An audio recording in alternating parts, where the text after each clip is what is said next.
So much for chatting with us. Oh, Rod, Really appreciate I'm it. honored. So tell me about Under the Gun.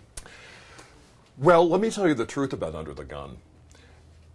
Lifetime wanted to do a new season of Project Runway immediately following our season 12 finale, and Heidi wasn't available. And Heidi and I have a pinky pact, which is neither one of us will do Project Runway without the other. Okay. So I had a meeting with Lifetime, and they said, well, we can do this show without Heidi. And I asked, have you seen Project Runway? They said, well, of course. So then I asked, have you seen it more than once? You can't do it without Heidi Klum. And I said, and so if you do it without Heidi, you'll do it without me because of this pact. So they fell back and regrouped and came up with this new concept. So Under the Gun takes what I love most about Project Runway: talented designers, creative, fun challenges, and the whole dimension of mentoring. So on Under the Gun, we brought back 3 former Project Runway designers who've achieved a good deal of success and said, you are going to mentor the designers in the workroom, and I'm going to mentor you. Is that odd to mentor the mentors? Yes. While they're mentoring someone else. And it's odd because I have so much experience with Project Runway, 12 seasons behind me, 29 years of experience in a classroom, and I have my own views and opinion about the work of the designers in the workroom, and it just took every ounce of self-discipline that I possess to not overstep the mentors. I had to respect their position. I didn't want to undermine them, but it was really difficult. Yeah, it sounds like it would be. Yeah. But you have 3 great designers. I mean, Mondo, That's true. Anya, And Nick Varios, yeah. You can't go wrong with those 3. Well, with Nick, it was a bit of a challenge in the beginning. And I have to say, I felt his pain coming from a classroom to the mentor role. There really is a difference between teaching and mentoring.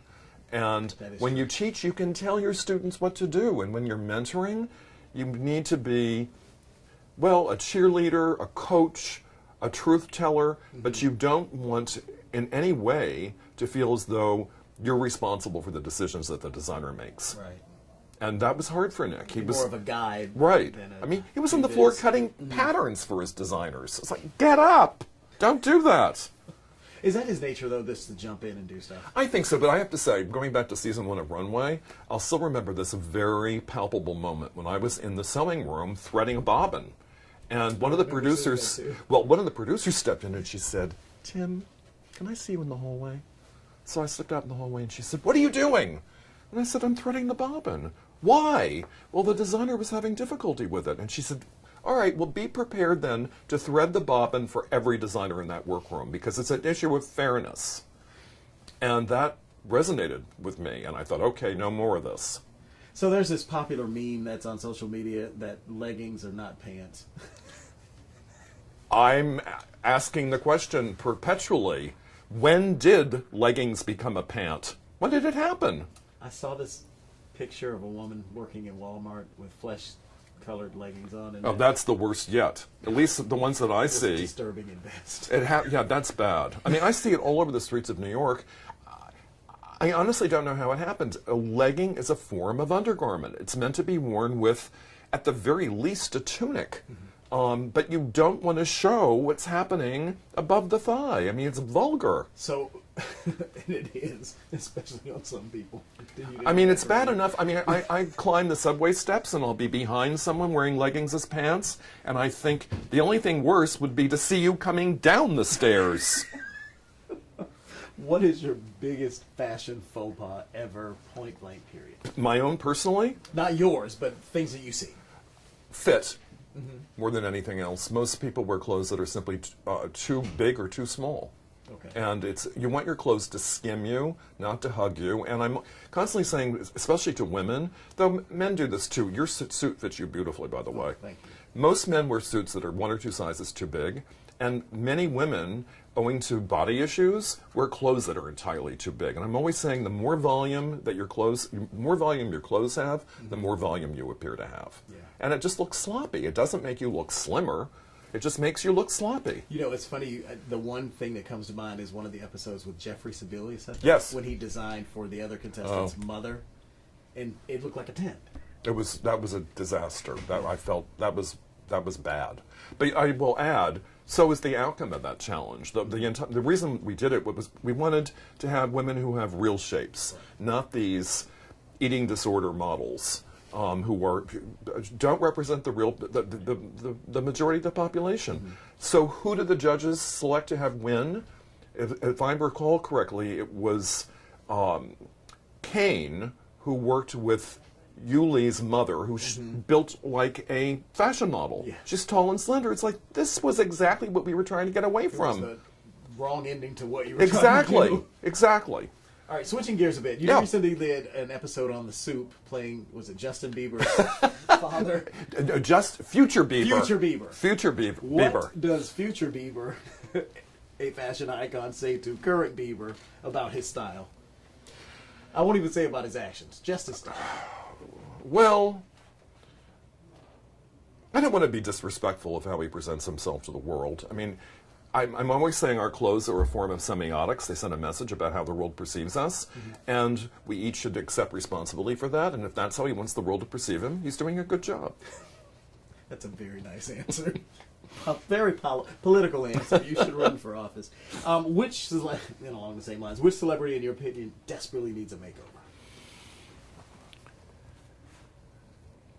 You know, it's interesting. I used to say Hillary Rodham Clinton, but she has ascended, and she's looking very presidential these days. Isn't that interesting, the timing on how that works? It is interesting. And it also says that she knows that she wasn't looking presidential.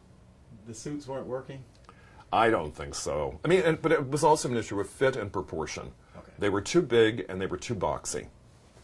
And All right. now she's letting her figure show. Show. And she looks incredibly better.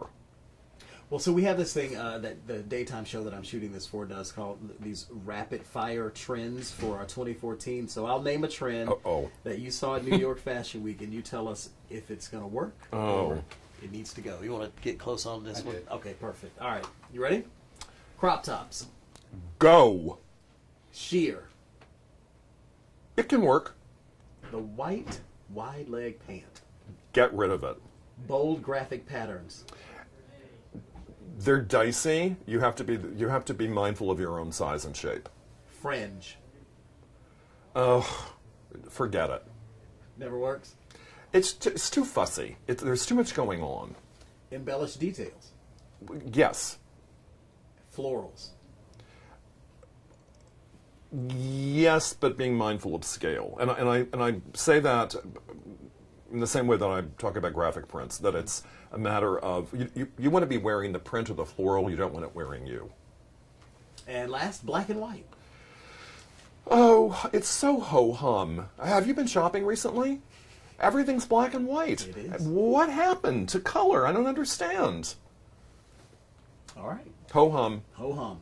All right, last question is a really serious question. When you were 17, you, and if I'm not mistaken, I read that you attempted suicide. I did. What do you tell to 17-year-old Tim Gunn now about living your life and where it's come? How do you talk to someone who's 17 who may be facing that sort of thing? Well, life is a big collaboration. We don't do it alone. We don't succeed alone. We don't fail alone. And it's so important to reach out to someone who's meaningful to you, whose opinion you value, and whom you trust. And say, I need your feedback. I need your help. I need your advice. As opposed to just going into a metaphorical cave and pulling a rock in after you and being completely isolated. It doesn't work. It just doesn't. One of the things that I think I love about the show is that it's about fashion, but it so transcends everything else, and it's about Thank you. emotion. Thank you. And I've seen so many. Mondo's moment on the runway was just incredible. It still gives me goosebumps to hear what he had to say and be so open. Is that kind of one of the points to the show for you guys, is to just move beyond just the fashion, but that fashion is really a part of life? Well, it goes back to what I was saying earlier about semiotics and about sending messages. And when you're a designer, whether it's fashion or architecture or product design, it's your soul is invested in it. And if you're really being true to who you are, that's going to come out in some way, and it is emotional. And it's also true that any good design, any good creative work, period, happens in a context. And it's a context that's societal, it's cultural, that's historic, and it's economic and political too, which is why design is constantly changing. I'm always making the distinction between fashion and clothes. We need clothes. We don't need fashion. We love fashion. There's a fervor for fashion, but we don't need it. And it happens in that context, which is why fashion changes and clothes don't need to. And a good example of that is the LL Bean catalog. Those products have been the same for decades, and I love them. And I love the fact that we can rely upon them, and I can go there, go online, and get that item that I've... Exactly what you Yeah, need. exactly. And you can do Precisely. that again in 10 years. Precisely, and I love that about it. Versus fashion where, I mean, certainly there's some classic pieces, but they're going to be reinvented, and they'll be new for their particular time and place. But it's what makes fashion interesting and appealing and enticing. Thank you so much. Thank you, Ron. It's been a pleasure. We're going to do this all over again with an audience. Great. Thank you so much. Gosh, Thank you. Pleasure. Pleasure to be with you. Absolutely.